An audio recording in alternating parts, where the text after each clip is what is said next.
శ్రీ సత్యసాయి జిల్లా హిందూపూర్ నియోజకవర్గం నుంచి కూటమి అభ్యర్థిగా నందమూరి బాలకృష్ణ పోటీ చేస్తున్నారు. ఇదే నియోజకవర్గం నుంచి వైఎస్ఆర్సీపీ తరపున తిప్పే గౌడ నారాయణ దీపిక పోటీ చేస్తున్నారు. 2024 ఆఫిట్ ప్రకారం నందమూరి బాలకృష్ణ గ్రాడ్యుయేషన్ పూర్తి చేశారు. 2024 ఆఫిట్ ప్రకారం దీపిక పోస్ట్ గ్రాడ్యుయేషన్ పూర్తి చేశారు. 2024 ఆఫిట్ ప్రకారం బాలకృష్ణ మరియు అతని కుటుంబ సభ్యుల యొక్క ఆస్తులు 482,96,80,954 రూపాయలు ఉన్నట్లు పేర్కొన్నారు. 2024 ఆఫిట్ ప్రకారం దీపిక మరియు ఆమె కుటుంబ సభ్యుల యొక్క ఆస్తులు 20,22,80,405 రూపాయలు ఉన్నట్లు పేర్కొన్నారు. 2024 ఆఫిట్ ప్రకారం బాలకృష్ణ మరియు అతని కుటుంబ సభ్యుల అప్పులు సుమారుగా 13,70,79,206 రూపాయలు ఉన్నట్లు పేర్కొన్నారు. 2024 ఆఫిట్ ప్రకారం దీపిక మరియు ఆమె కుటుంబ సభ్యుల యొక్క అప్పులు 4,40,00,000 రూపాయలు ఉన్నట్లు పేర్కొన్నారు. 2024 ఆఫిట్ ప్రకారం బాలకృష్ణపై ఎటువంటి కేసులు లేనట్లు పేర్కొన్నారు. 2024 ఆఫిట్ ప్రకారం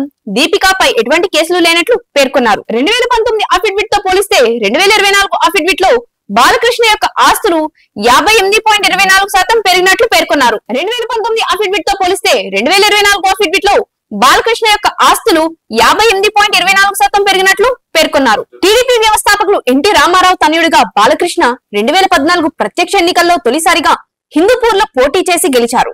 2019 ఎన్నికల్లో టీడీపీ వ్యతిరేక గాలి వీచిన బాలకృష్ణ గెలుపు పొందారు. ప్రత్యక్ష రాజకీయాల్లో తొలిసారిగా పోటీ చేస్తున్నారు టిఎన్ దీపిక.